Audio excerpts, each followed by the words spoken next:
നടി മീര വാസുദേവനെ കുറിച്ചുള്ള വാർത്തകളാണ് ഇപ്പോൾ പുറത്തുവരുന്നത്. മീരയെ വർഷങ്ങൾക്ക് മുൻപ് മലയാളി പ്രേക്ഷകരോട് ചോദിച്ചിരുന്നുവെങ്കിൽ അവർ മോഹൻലാലിന്റെ നായികയായി തന്മാത്രയിലെത്തിയ യുവതിയെന്ന് പറയുമായിരുന്നു. എന്നാൽ ഇപ്പോൾ മലയാളി പ്രേക്ഷകരോട് ചോദിച്ചാൽ നമ്മുടെ കുടുംബവിളക്കിലെ പ്രിയ താരമെന്നായിരിക്കും പറയുക.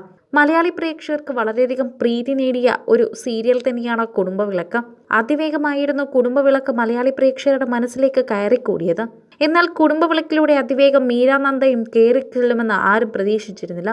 സിനിമയിൽ പ്രത്യക്ഷപ്പെട്ട പിന്നീട് മിനിസ്ക്രീനിലേക്ക് ഒതുങ്ങിക്കൂടിയോ എന്ന ചോദ്യത്തിന് മീരയുടെ ഉത്തരം കുടുംബവിളക്ക് എന്നും എൻ്റെ നെഞ്ചോട് ചേർത്ത് വയ്ക്കുന്ന ഒരു സീരിയൽ എന്ന് തന്നെയാണ്. അത് സാക്ഷ്യം വഹിക്കുന്ന മറ്റൊരു കാര്യമാണ് നടന്നിരിക്കുന്നത്. കുടുംബവിളക്കിൻ്റെ എല്ലാമായി ഇത്രയും വർഷം കുടുംബവിളക്കിനെ നന്നായി ഒപ്പിയെടുത്ത് അതിൻ്റെ ഛായാഗ്രഹനെ തന്നെ വിവാഹം കഴിച്ചിരിക്കുകയാണ് മീര.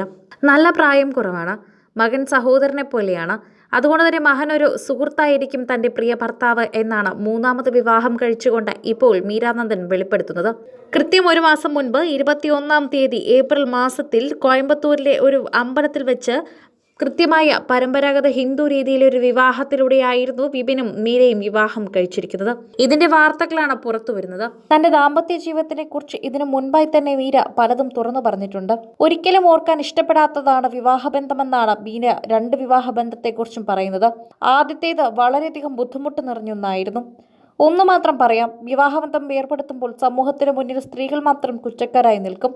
ആദ്യ ഭർത്താവിൽ നിന്നുണ്ടായ ശാരീരികവും മാനസികവുമായ ഉപദ്രവങ്ങൾ ഊഹിക്കാവുന്നതിലും അപ്പുറമായിരുന്നു. എന്റെ ജീവന് ഭീഷണി ഉണ്ടായിരുന്നത് കൊണ്ടാണ് പോലീസിൽ പ്രൊട്ടക്ഷൻ നേടിയത് പോലും. 2012 രണ്ടാമത് വിവാഹിതയായി. മാനസികമായി പൊരുത്തപ്പെടാൻ സാധിക്കാത്തത് കൊണ്ട് ആ ബന്ധവും വേർപിരിയുകയായിരുന്നു എന്ന് മീര പറയുന്നു. അന്യഭാഷാ നടിയാണെങ്കിലും തന്റേതായ അഭിനയ ശൈലി കൊണ്ട് മലയാളി മനസ്സ് കീഴടക്കിയ നടി തന്നെയാണ് മീര. വീട്ടുകാരുടെയും സുഹൃത്തുക്കളുടെയും ഒക്കെ സമ്മതത്തോടെ ചെറിയ ഒരു ചടങ്ങിലൂടെയാണ് ഇപ്പോൾ വിപിനെ സ്വന്തമാക്കിയിരിക്കുന്നത്. 42-കാരിക്ക് മൂന്നാം വിവാഹം, അതും മകന്റെ സാക്ഷിയോടുകൂടി എന്നതും പ്രേക്ഷകർക്ക് കൂടുതൽ പേർക്കും അങ്ങ് വിശ്വസിക്കാനാകുന്നില്ല. അങ്ങ് ഡൈജസ്റ്റ് ആവുന്നില്ല എന്ന് പറയുന്നതായിരിക്കും ശരി. എന്നാൽ ഭൂരിഭാഗം പേരും ഇപ്പോൾ മീരയെ പിന്തുണച്ചുകൊണ്ടെത്തുന്നു. ഇതിലെങ്കിലും നല്ല ഭാവി കാണട്ടെ. ഈ പുരുഷനെങ്കിലും മീരയെ നന്നായി നോക്കട്ടെ. ഒരു സ്ത്രീ എന്ന നിലയിൽ മീരയും അംഗീകരിക്കുന്നുണ്ട് എല്ലാ സ്നേഹവും. ആ സ്നേഹം അർഹിക്കുന്നതൊക്കെ തന്നെ മീരയുടെ കാൽക്കളിലും കൈകളിലും എത്തട്ടെ എന്ന് ഞങ്ങൾ പ്രാർത്ഥിക്കുന്നുവെന്ന് പ്രേക്ഷകർ തന്നെ പറയുന്നു. നിരവധി പേരാണ് ഇപ്പോൾ സോഷ്യൽ മീഡിയയിലൊക്കെ തന്നെ മീരയ്ക്ക് ആശംസകളുമായി എത്തുന്നത്. അടുത്ത ആൾക്കാരെ മാത്രം പങ്കെടുപ്പിച്ചുകൊണ്ടുള്ള ഒരു വിവാഹമായിരുന്നു ഈ നടന്നത്. ഒരു മാസം കഴിഞ്ഞ് ഇന്നാണ് രജിസ്റ്റർ ചെയ്യുന്നത്. അതുകൊണ്ടാണ് ഔദ്യോഗികമായി പ്രഖ്യാപിക്കുന്നതെന്നാണ് പോസ്റ്റിൽ പറയുന്നത്. മീരയ്ക്ക് ആശംസാ പ്രവാഹമാണ് സോഷ്യൽ മീഡിയയിൽ എല്ലാവരും നൽകുന്നത്.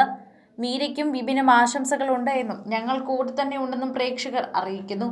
ഇതോടെ പ്രേക്ഷകർ തന്നെ മീരയുടെ വിവാഹ വാർത്ത ഏറ്റെടുത്തു എന്ന് മനസ്സിലായി. പ്രേക്ഷകർക്ക് വളരെയധികം സന്തോഷം തോന്നുകയാണിപ്പോൾ. കുടുംബവിളക്ക് സെറ്റിൽ വെച്ച് പൂവണിഞ്ഞ പ്രണയം, സൗഹൃദമൊക്കെ അവിടെ തന്നെയായിരുന്നു. 5-6 വർഷമായി തന്നെ പരസ്പരം അറിയാമെങ്കിലും 1.5 വർഷം മാത്രമാണ് അവർ തമ്മിൽ അടുത്ത പരിചയമുണ്ടായത്. ആ പരിചയത്തിന്റെ ഒടുവിലാണ് ഇപ്പോൾ ഇവർ വിവാഹം കഴിക്കാനും തീരുമാനിച്ചിരിക്കുന്നത്. സെറ്റിൽ ആർക്കും അധികം അറിയാത്ത ഒരു പ്രണയം തന്നെയായിരുന്നു മീരയുടേത്. അതീവ രഹസ്യമായി ഇവർ സൂക്ഷിച്ചിരുന്നു. ഇത് മുന്നോട്ടെങ്ങനെ കൊണ്ടുപോകണമെന്ന് അവർക്ക് അറിയില്ലായിരുന്നു. അങ്ങനെ അവർ വിവാഹത്തിലേക്ക് എത്തി. വീട്ടുകാരുടെ സമ്മതത്തോടെ തന്നെ ഇവർ വിവാഹത്തിലേക്ക് എത്താൻ ഒരുപാട് പ്രയത്നിച്ചു. സിനിമ, ഫാഷൻ, ലൈഫ് സ്റ്റൈൽ വാർത്തകൾക്കായി മലയാളി ലൈഫ് സബ്സ്ക്രൈബ് ചെയ്യൂ. ലേറ്റസ്റ്റ് അപ്ഡേറ്റ്സിനായി ബെൽ ബട്ടണും അമർത്തൂ.